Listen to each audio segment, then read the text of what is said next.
Hello, I'm Pastor R.A. Mattson at Christ Our Savior Lutheran Church in Sussex, Wisconsin, and welcome to AfterWords for September 11th, 2011. On September 11th, I preached on Matthew 18, verses 21 to 35, where Jesus talks about forgiveness.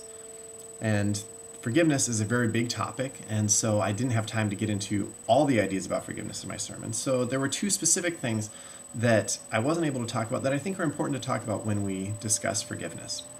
The first thing when it comes to forgiveness is, while Jesus orders us to forgive, and it's an important Christian thing for us to do, a lot of people struggle with it because they'll talk to me and say, well, I can forgive so-and-so, but I just can't forget.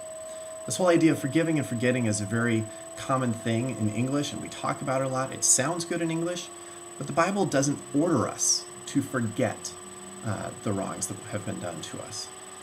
And frankly, it's an impossible thing to think that we as humans can ever forget what's those evils that have been done to us, those hurts that have been done to us. Those are the things that shape us and define who we are. We can never completely forget those things, and that shouldn't be our goal. However, forgetting is a good idea in this sense, that we should try to forget in the sense that we don't let the pain of how we've been wronged continue to demoralize us and crush us and hold us back and affect our actions continuously. And we forget in the sense that we stop letting the wrongs that have been done to us negatively affect the relationship with the person. That's the kind of forgetting that comes with forgiving. That when we forgive, we release that pain and don't let it control or shape us anymore. The second thing that I think it's important to talk about when it comes to forgiveness is that forgiveness isn't something that can be forced. While forgiveness should always be a goal, it isn't something that we can force to happen ahead of its time.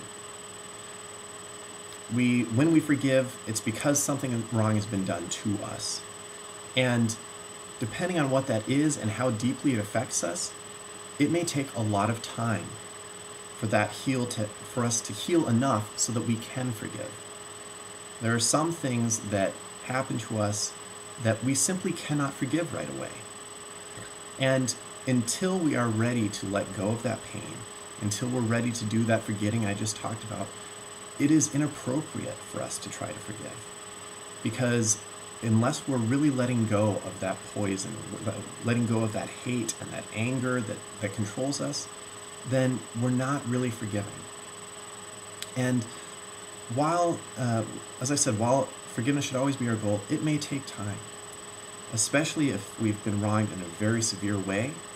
If we're talking about murder or physical injury or some deep emotional wound, being cheated on or something like that, it may take not just hours or days, it may take weeks or months or even years for us to get to the point where we can actually forgive and let go and move on so that that thing does not control us anymore.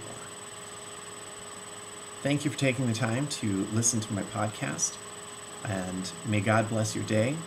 May God guide you as you struggle and try to make forgiveness a regular part of your life so that we can live peaceably with one another, doing the will of God and building the kingdom.